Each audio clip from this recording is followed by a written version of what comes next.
Estimados estudiantes, David Yumiquinga les saluda, a su docente de filosofía. Un gusto seguir compartiendo con ustedes una clase más de cómo el hombre a través del tiempo ha ido aprendiendo a adquirir conocimiento a través del diálogo, de la razón, del entendimiento, de la reflexión y pues lo que hoy conocemos actualidad.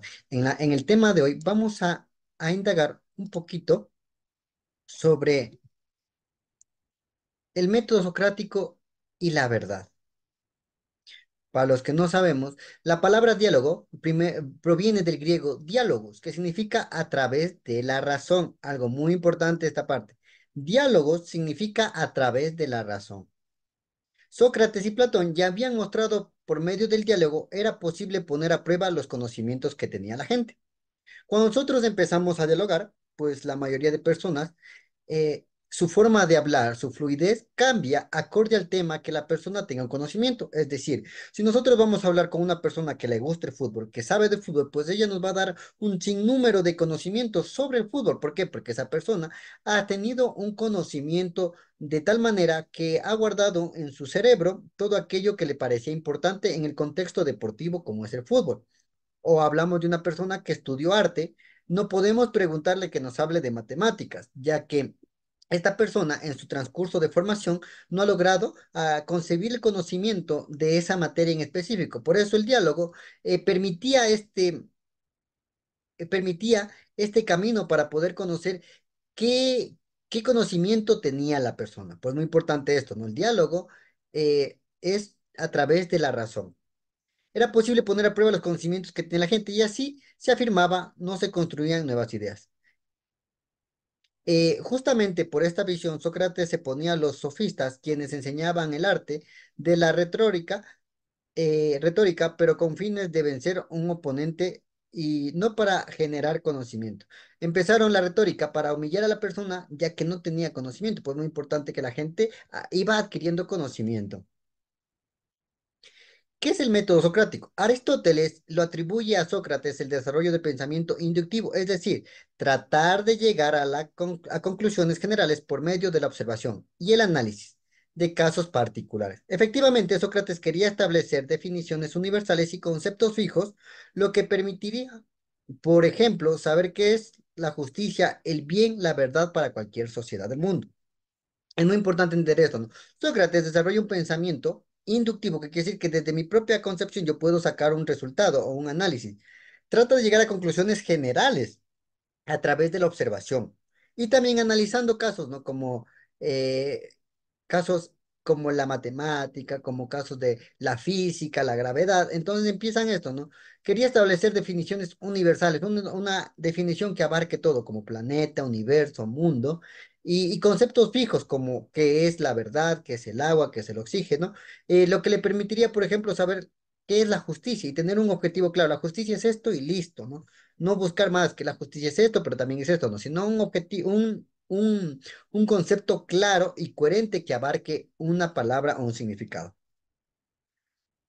También, aunque no exista un acuerdo general de los cuales son los elementos del método socrático, se trata de un método dialéctico, de una conversación en la cual Sócrates no buscaba responder y entregar su conocimiento a los demás, a las demás personas, sino bien extraerle respuestas a sus interlocutores, que el conocimiento salga de su propio interior. Para eso, valida de tres, de tres fases.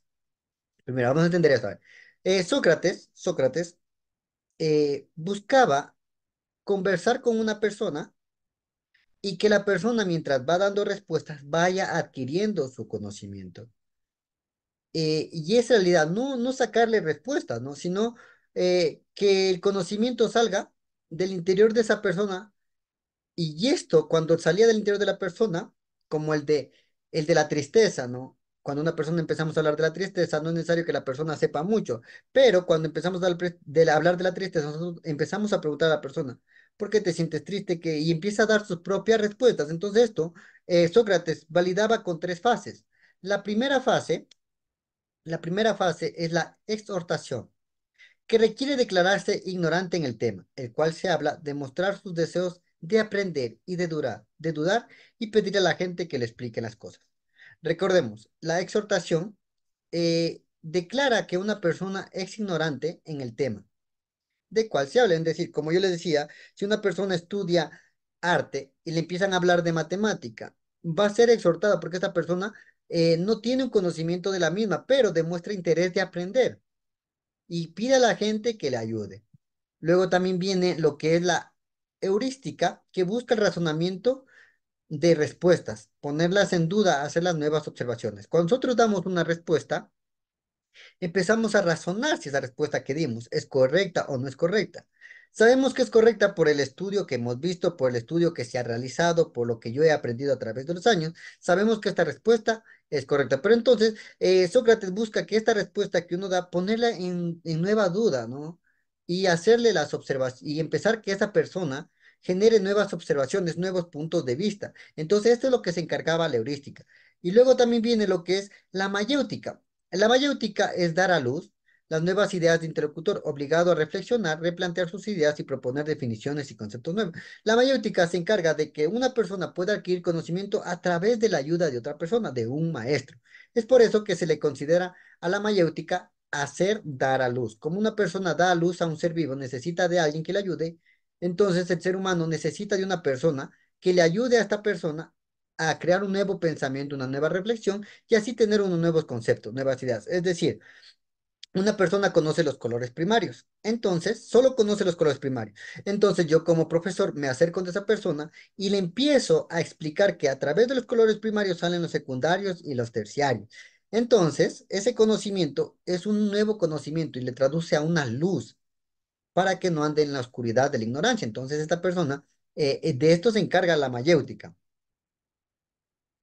Luego también vienen las tesis y premisas, veracidad y prejuicio. Es muy importante entender esto. Aunque el método socrático se sustenta en el diálogo, no es una conversación común, sino que tiene una estructura con elementos importantes. Debe partir de una preposición, la cual debe ser sostenida.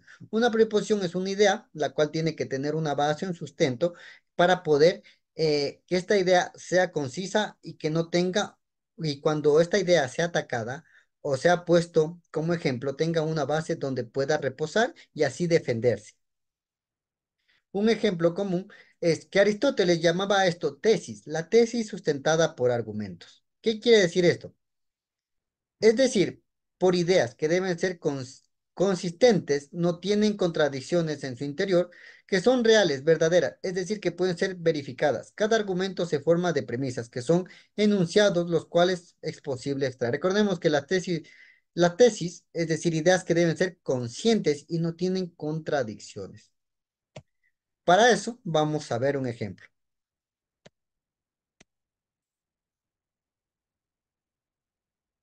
Antes de eso, vamos a hacer un pequeño recuerdo, ¿no?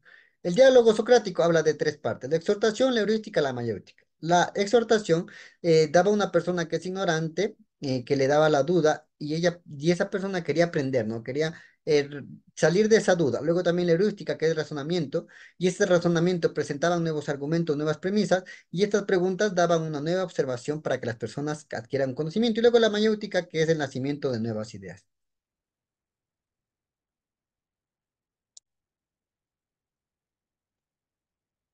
El ejemplo que decía, un sujeto X, pongámosle, Carlitos tiene una vida tranquila porque es ético, es la primera premisa.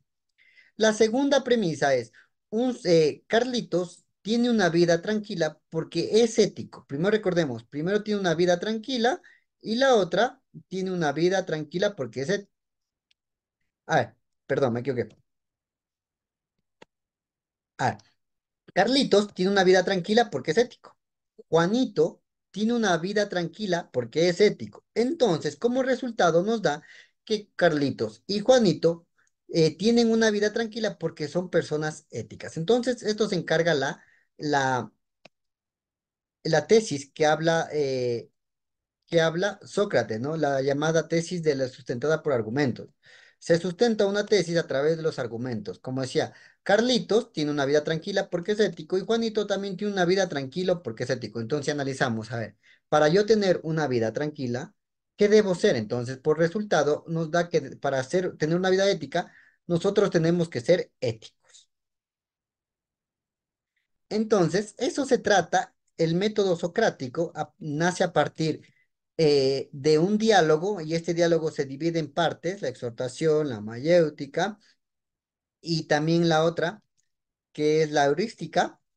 Y entonces esto nos permite a nosotros poder empezar a conocer, ¿no? Un poquito más de cómo el diálogo, cómo estas etapas nos permiten conocer la verdad, la veracidad de las cosas a través de un razonamiento. Un gusto poder compartir con ustedes. Nos veremos la próxima clase.